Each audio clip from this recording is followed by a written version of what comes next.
Hello folks and welcome back to Lisa Lives.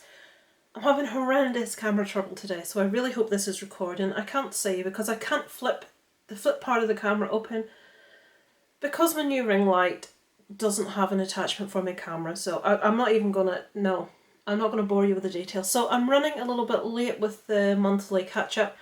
I'm going to go through with you what I watched in December to see if there's anything maybe on there you haven't seen that you might enjoy. In the interest of trying not to do an hour-long video, let's get cracked on with it. You may hear pitter-patter of doggies. There's doggies running loose in the house, so that's what that is.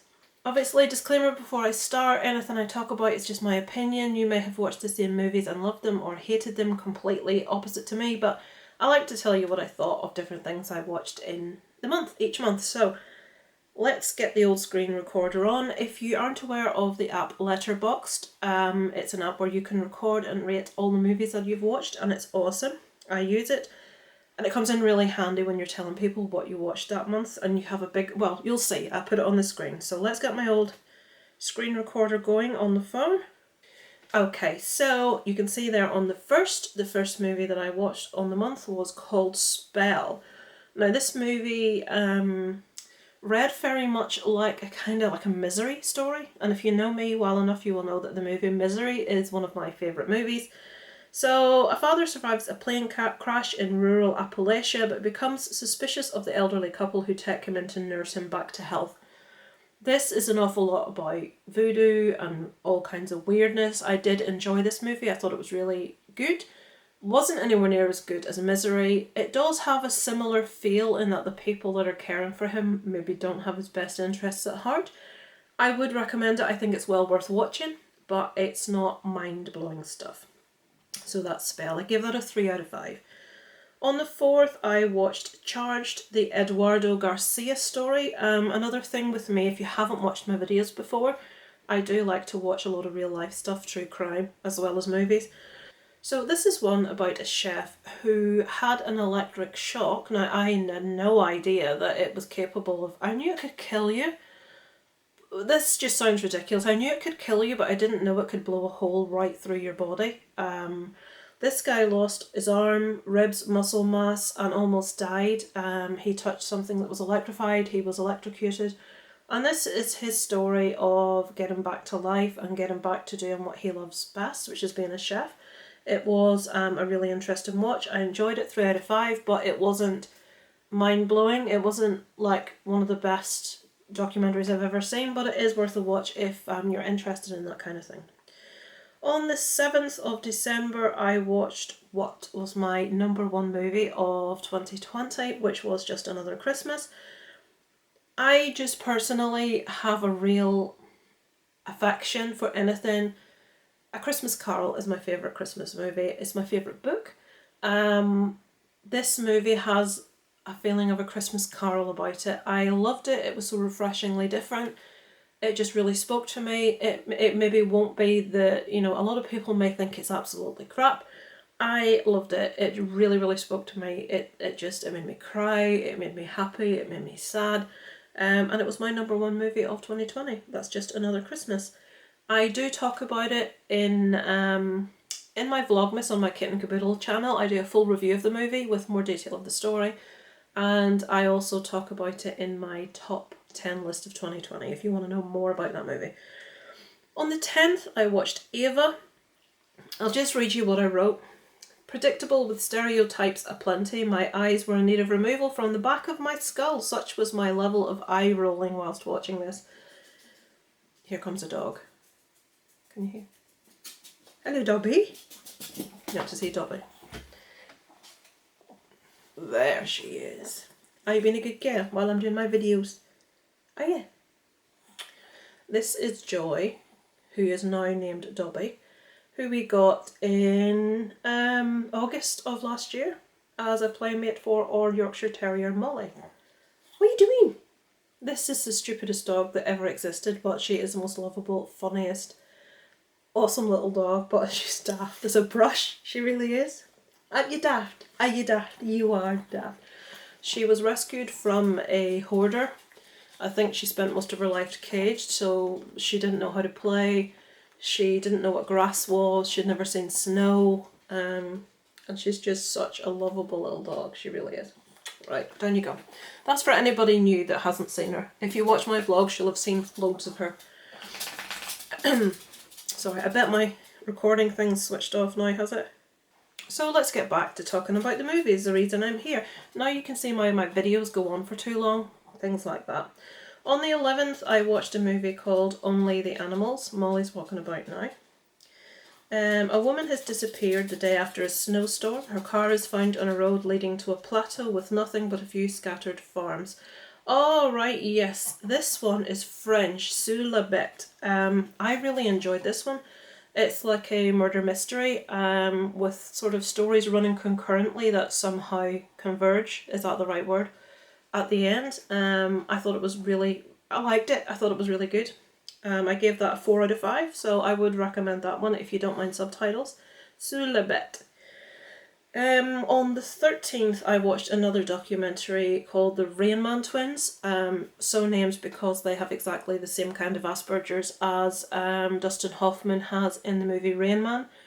If you've seen Rain Man and you watch this documentary, you will see so many similarities between the portrayal that Dustin Hoffman gives and these twins who are just, the way they say someone's like a real character. These twins are awesome, and it just follows a story about their life and their things that they have to do, habit forming things every day that they must do, and things they've done for many years and records they've kept and celebrities that they're obsessed with. And it's a really interesting little movie. It's only 50 minutes long. So Rainman Twins. And they're alive and well today, so that's good. On the 13th, A Lonely Place to Die. Right, yes. I actually had seen this before. I'm sorry about the noise of dogs walking about, but what can you do? I had seen this before, and I didn't realise until I was like half an hour to the end of the movie. If you ever watched the Australian soap Home and Away, and you know the character Angel, who keeps showing up in all horror movies, well, she's in this. What's her real name? Melissa George. This is a movie about a load of mountaineers that go to climb a mountain, and in doing so they find a little girl that has very clearly been kidnapped and hidden, and this is a story about them trying to get her to safety. And loads happen. I watched it and I said at the end, they shouldn't really have bothered, should they? Oh, it sounds awful, but it's like all the horrible things that happen in the quest to like get this little girl to safety. It's a good movie. It's interesting. It's not amazing, but it's worth a watch. That's A Lonely Place to Die. On the 14th, I watched The Paraseekers Origins. Right, okay, all I know about this is it's something to do with ghost hunting. I give it a 1 out of 5. I am obsessed with anything paranormal or ghost hunting. For me to give that a 1 out of 5, it must have been abysmal. My brain has just wiped that from its memory because I don't remember anything about it. On the 17th, I watched My Dad's Christmas Date. Yes, this is a horror fan, folks. Watching things like this, you have to try and get some Christmas in you in December. That sounded all kinds of rude. So this is a movie about a daughter that tries to find love for her father at Christmas. So the father unwittingly ends up on loads of dates, and he's not even aware he's on a date. The sister or the daughter has arranged it for him, and she just happens to arrange for him to be in wherever the particular place is. Sounds really weird. Really, I wouldn't bother. 2 out of 5. On the 18th, I watched The Way Back. Now, this is going to be really unpopular. Hello, Dobby. This is Ben Affleck's movie. He is a recovering alcoholic. He becomes the coach of a high school basketball team. He was fantastic. He was like awesome at it let's see. A former basketball all-star who lost his wife and family foundation in a struggle with addiction attempts to regain his soul and salvation by becoming the coach of a disparate, ethnically mixed high school basketball team at his alma mater. Now, I have watched so many people say that this is amazing, that this is one of the best movies of the year, that Ben Affleck's performance is incredible. I find this really boring. Maybe, I don't know, maybe it's me. It didn't engage me. His performance was good. Acting was really solid. Everywhere it says this isn't a movie about basketball. It is. They do deal with aspects of addiction and him trying to overcome the loss of his wife, but there's an awful lot of basketball in it, and there's an awful lot of that stereotypical, oh, let's save this before the last second bollocks. It didn't appeal to me. It did to a lot of other people, don't get me wrong. Everyone I know that watched it and loved it was male, so if you're male and watching this, you may well like it. It might just be me. On the 19th, I watched Evidence. I have to open these to remind myself what they were. Right, yes. Detectives use clues from various recording devices to piece together events surrounding a massacre involving bus passengers at an abandoned gas station.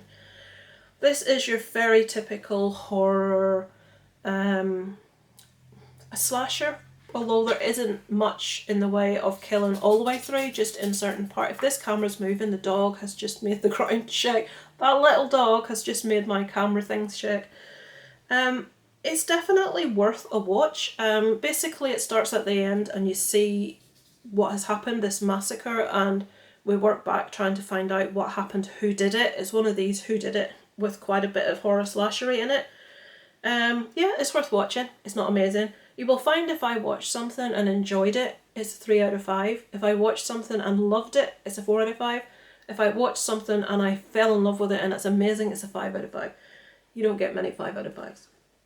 On the 20th, I watched The Professor and the Madman. This is a movie with, I know he's not popular, Mel Gibson. I love the guy's acting. I think he's incredible. Braveheart's one of my favourite films. Yes, I realise it's historically inaccurate, before people correct me. You have to say all these things when you do videos, don't you? But his portrayal of William Wallace and the wedding scene in Braveheart is probably one of my favourite scenes in a movie ever. I absolutely adore it. So this has got Mel Gibson and Sean Penn and her from Game of Thrones, Natalie Dormer, who basically, this is a true story. The gentleman that Mel Gibson is playing is starting to write the first ever dictionary, which is a mammoth task, I'm sure you can imagine, with no technology and no computers and everything done on paper.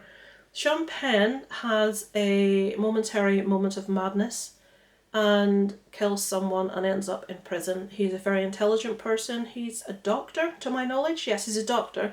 And he actually helps Mel Gibson's character write. He contributes so many, like thousands and thousands of entries for the dictionary. And between them, they put together the first ever dictionary. It's a true story. These characters did exist. They were real men.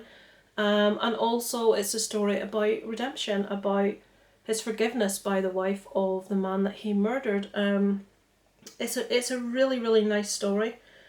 It's harrowing, but it's true. It's like when I hear something's true, it makes me want to watch it all the more.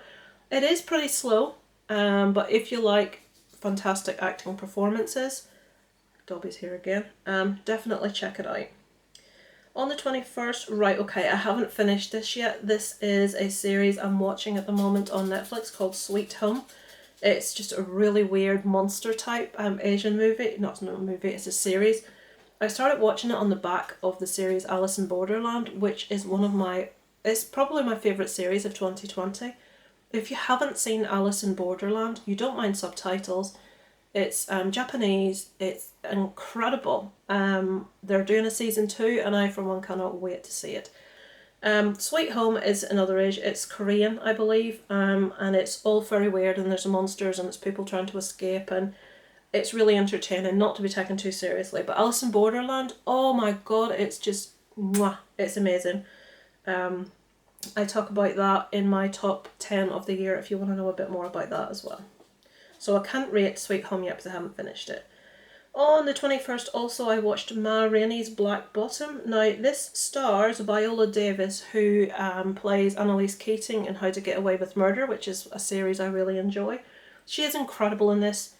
She does not seem like herself. She completely encapsulates the character of Ma Rainey. Ma Rainey is one of the first female blues singers, absolutely incredible. It says on here, tensions rise when the trailblazing mother of the blues and her band gather at Chicago recording studio in 1927. It's adapted from a play. There are aspects of this that are added that aren't real, like tensions between the band members, but Ma Rainey's story and her, the obstacles they encounter at that time, because she was black, not being taken seriously, but this woman had real serious talent. And she was a force to be reckoned with. She, you know, she took no crap.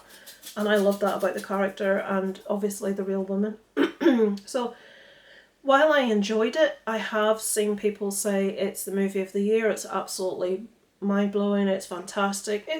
I enjoyed it. I didn't think it was absolutely mind-blowing. Right, I've come out of my bloody... Lisa! Clicking all the wrong buttons here. Right, where did we get to? Ma Rainey's Black Bottom. So on the same evening I watched Anything for Jackson. Oh right, yeah, I enjoyed this also. This is about a older couple who have lost their grandson.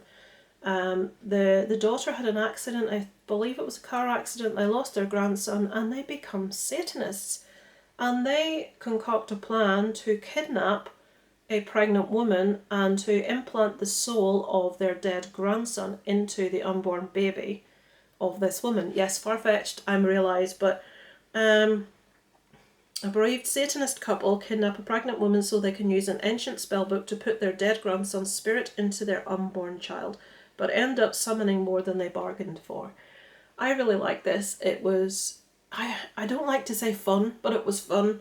It was serious. You do feel for everyone in this. I gave that a 3.5 out of 5 because I did enjoy it more than your average movie. I did feel it was different. I just enjoyed it. Check it out. Anything for Jackson. On the 22nd, The Christmas Chronicles Part 2. I thought this was terrible. I'm not going to spend any time talking about it. Anybody I know that's watched it liked it. I didn't. Goldie Hawn just makes me want to be sick. I don't mind her in some movies, but as Mrs. Claus, she's just so syrupy sweet. I know it's for kids and I know it's Christmas, but no, it just didn't do it for me. I'm sorry. If you want to watch a movie, well, just another Christmas. But Claus, watch the animation Claus. That's probably on Netflix. It's just, oh, that's my kind of Christmas movie. Where did we get to? The Sound of Metal. Right, I've been wanting to see this for ages. This is the story. If you've seen It's All Gone Pete Tong, which is a movie I love about a DJ losing his hearing, this is about a metal drummer losing his hearing. And obviously he's a metal drummer, so you can't be losing your hearing. Everybody knows I'm a big fan of the old rock and metal music, so obviously I really wanted to see this. I don't feel it was anywhere near as good as It's All Gone Pete Tong. I did enjoy it. The best thing about this movie is the sound design. How they managed to encapsulate how it feels and what he can hear and what he can't hear, and that side of it is absolutely amazing. It really, it transports you to what he's going through and what it must feel like, and his acting performance is fantastic, but I felt the story kind of let it down a bit. I wanted more depth from it. I wanted less surface stuff to be happening and us to get deeper into the character, which I don't feel we properly did. So Sound of Metal, I did enjoy it. I would recommend it. I don't think it is absolutely amazing. Watch It's All Gone Pete Tong, it's better. Where are we now? The Vigil, 23rd. After the glowing review on Screen Stars channel, if you're not subscribed to Screen Stars, subscribe. Aaron is awesome and his reviews are just spot on. This is a Jewish horror movie about, now what's the thing called? Oh Lisa, oh. Right, there is a word, is it shits? No, I'm not even going to say that in case it's rude.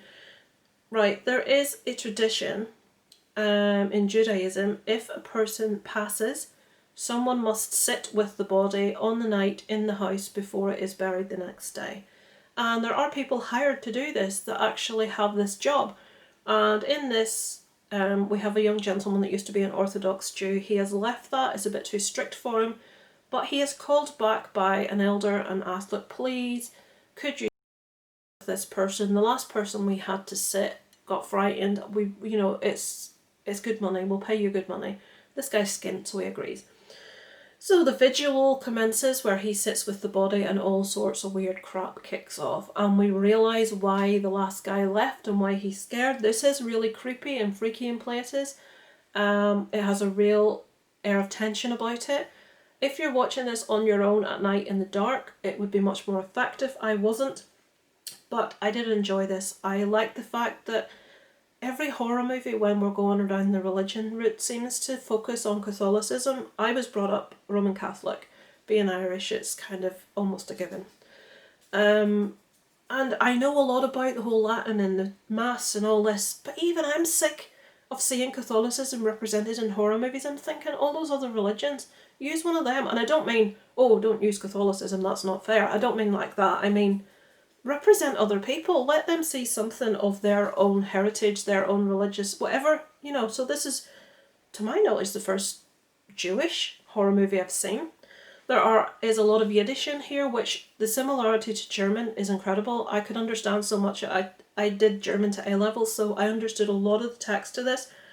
But languages intrigue me, so when I get something that's subtitled, I actually enjoy that. So yeah, if subtitles annoy you, maybe not. There is quite a bit of Yiddish. It's probably 60% English, but there is Yiddish in there, so be aware of that. I would recommend it. I did enjoy it. I thought it was the level of tension that it provided was really good. On the 23rd, we go on. Right, this is the movie about someone that wants to prove there's life after death. This guy goes on a quest and offers a lot of money to anyone that can prove irrevocably to him that there is life after death. And someone does. And that's all I'll say. I thought this could have been amazing. Again, it's a subject that really intrigues me, life after death, souls, all of that stuff. But there were parts of it that were really effective, that I really enjoyed, but I thought they had a story they could have done more with, and they didn't. So I give it a 2.5 out of 5. On the 24th, Creepshow Holiday Special. This is the one about, right, Shapeshifters Anonymous. This is not to be taken at all seriously. This is a lot of people that get together that all are shapeshifters, and it's a bit of a werewolf story. If you want something fun, the holiday season's past, obviously. It was a fun watch, but when you get to know me, I struggle with horror and comedy together. It's so seldom done well. Shaun of the Dead, just fantastic. The whole Evil Dead franchise, fantastic. But I don't do well with horror and comedy. It's just a personal preference. So I give it a 2 out of 5 because I just thought it was a bit daft. And I know it's meant to be a bit daft. I get that that's the meaning. It's just a personal preference. It wasn't for me. On the 27th, I watched the new Pixar movie Soul. I'm a massive Pixar fan. Of all the Disney Pixar collaborations, I know Disney own Pixar now. Coco's my favourite. This was really, really good. This is a movie about a jazz musician who dies at the beginning of the movie, and his soul refuses to pass to the afterlife, and it shows us sort of the other side, and it shows us him trying to get back to Earth to get to his body, who's in hospital in a coma asleep. And it's really, really interesting. They have put a really serious subject here about a person's soul and life and the meaning of life and what we should be after, what we should look for in life. And they've put this really serious subject into a cartoon that kids can understand, which to me is a fantastic feat that they've managed to do that. I really enjoyed it. Check it out, Soul. It's still not as good as Coco, but it was really good. On the 29th, The Dark and the Wicked. Oh, I must have liked this. 3.5. On a secluded farm in a nondescript rural town, a man is slowly dying. Oh yes, his family gather to mourn, and soon a darkness grows, marked by waking nightmares and a growing sense that something evil is taking over the family. So yeah, this guy is in the bed the whole time he's dying, and the daughter and son come back, and there's this sense of guilt that they've obviously left the mother to deal with this all these years. And there's just something not right, and there's this real air of something not being right, and people seem to keep getting affected by it, and people die. I'm not spoiling here, it's pretty obvious that's going to happen, but you're left wondering, is this thing real? Is this tangible? Is this just mental illness? Is there something evil? What's the crack, really? I enjoyed it. I liked the tense air that it had. Similar to The Vigil, it had a really sort of tense underbelly to it. So 3.5 out of 5. On the 30th, I watched Where. This is a werewolf movie. Nothing in the world will ever touch, or if it does, I'd rejoice. American Werewolf in London. Never has a werewolf movie touched that for me. The transformation scene still remains the best I've ever seen. Just perfection in a movie. One of my top 5 movies. So this is a defence attorney begins to suspect that her client, who is charged with the murders of a vacationing family, might be more than meets the eye. And indeed he is. So obviously, werewolf movie, she's trying to prove that he has a condition, not that he's a werewolf, there's a condition that's has similar symptoms. But stuff happens. I really like this because it wasn't werewolf in the traditional sense of turns into a big massive dog. It was still a man, but with certain physical changes and with immense strength and someone you really did not want to mess with. I won't tell you any more about it. I did enjoy it. I do feel it's worth checking out for horror fans. So that's called Where, W-E-R. 3 more to go, folks. Back to the Future. I don't need to talk about this. I've been trying to get my 9-year-old son to watch this for years. I finally got his arse to the seat and made him watch this. I think he liked it. He didn't say otherwise. But it's a 5 out of 5 for me. It's just such... I think I was the same age as him when I saw this. I saw it when it first came out, and Michael J. Fox was probably one of my first crushes. I just thought he was absolutely beautiful. I've discovered now I'm taller than him. I mean, how weird is that? Back to the Future, awesome. Don't need to talk anymore about it. Just brilliant. Same evening, the New Mutants. Right, so we watched one for Isaac, who wanted to stay up for New Year's Eve. That's an hour and a half I will never get back. The New Mutants, absolute and utter tosh. Absolute rubbish. The girl, right, let me click into here. What's her name? Anya Taylor-Joy, who has just appeared in one of the best TV series in years, The Queen's Gambit, is in this. And I'm sure she wishes that she hadn't bothered. I just thought it was abysmal. And I like a superhero movie as well as the next person. Isaac wanted to watch this. He enjoyed it. He's 9, so, you know, I'll let you gather from that what you will. And then he had to go to bed at 11:10. He didn't quite make it to midnight. And finally, the last movie I watched when the old son had gone to bed was The Night Shifter. Yes, this was so weird. Morto não fala. I think this is Portuguese. Right, I'm not going to try. Right, Stenio, the night shifter of a morgue, has the ability to communicate with the cadavers that are brought to him every night.